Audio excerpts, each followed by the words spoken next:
Okay, I'm here with Simona de Silvestro, who is undoubtedly an up-and-comer in this series. I got to ask you right off the bat, there's a storied history here in Milwaukee, and this is your first visit. What are your impressions, and what do you take from the history of the place? Yeah, I've heard a lot of things here. It's I think the oldest racetrack here in North America, which is something really unbelievable that we still race here. And it's a fun place. I really like it. I've never been here before, and all the practices I've done out there, it was a lot of fun. So it's good, and I think we're gonna put on a good show tomorrow. You've got so much road racing in your background from Europe. This seems to be playing into the hands of the road racers because there's so much footwork involved. Can you kind of speak to that a little bit? Yeah, definitely. It's completely different than any ovals I've done. You actually have to lift in the corner when you get behind people. You have to run a little bit of a different line and get a run out of it. So people who have like road course background, it really helps because the car feels a little bit that way. But still, it's still an oval, and they still have lots to learn, especially for me. But it's a lot of fun. Definitely, I feel more comfortable here than I did at any other ovals out there. Now I was very impressed towards the start of the year. I think it was St. Petersburg on those restarts that you were able to kind of charge through the field and let the boys all crack up into each other. Yeah, is that kind of how you've always raced when you were coming up through the lower formulas in Europe?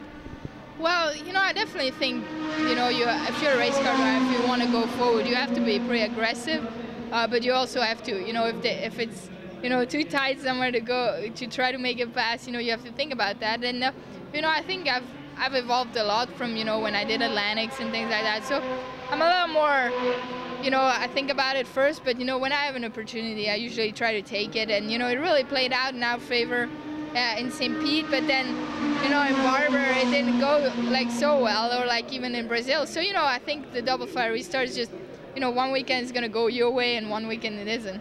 I see. Now, your ancestry is Italian, is that right? Yeah, exactly. So you're an Italian, born Swiss, pardon me, a Swiss-born Italian. Well, actually, I'm a little more Swiss than Italian, but I have double nationality with Italy. But yeah, pretty much, my parents were born in Switzerland too, but my dad, his parents were from Italy, so that's how I have the double nationality. Is anybody really from Switzerland, though? I mean, oh, yeah, I think a lot of people kind of run there to hide from the tax man, Yeah, it's definitely we're a small country, but there's some real Swiss people, and they're great. It's a great country, and I'm really, really proud to represent it. That's cool. You were inspired from a very, very tender young age. I read somewhere that the only time you kept quiet as a kid is when Formula One was on. Did you ever have any aspirations towards Formula One? Well, F1 has been my dream since I'm little because of coming from Europe. But, right now I'm really lucky to be here in the IndyCar series. Not many drivers get to achieve a level like this. So, I think I really have to prove myself here first, and then we'll see what happens in the future. But definitely for right now, I'm here, and especially with nuclear clean air energy behind me, it's really special to have a sponsor like that supporting me for like a 3-year deal. So it's something pretty special. What's been your best memory so far in IndyCar racing? My best memory, I think winning Rookie of the Year last year at Indy was special, but also, I think St. Pete this year was really good. We didn't qualify well, and then we were able to go up front, and that was something really cool. It really showed me that I belonged here, and really boosted me and boosted my team too. So that was really one of the best moments we had. I got to tell you, I'm actually really glad to talk to you because right after St. Petersburg on my website, I wrote a whole thing about you. I was just like, the buzzword of the day is Simone, without a doubt. And, so I'm really delighted to make your acquaintance. And, Thank you. Yeah, and thanks for taking some time with us. Thank you.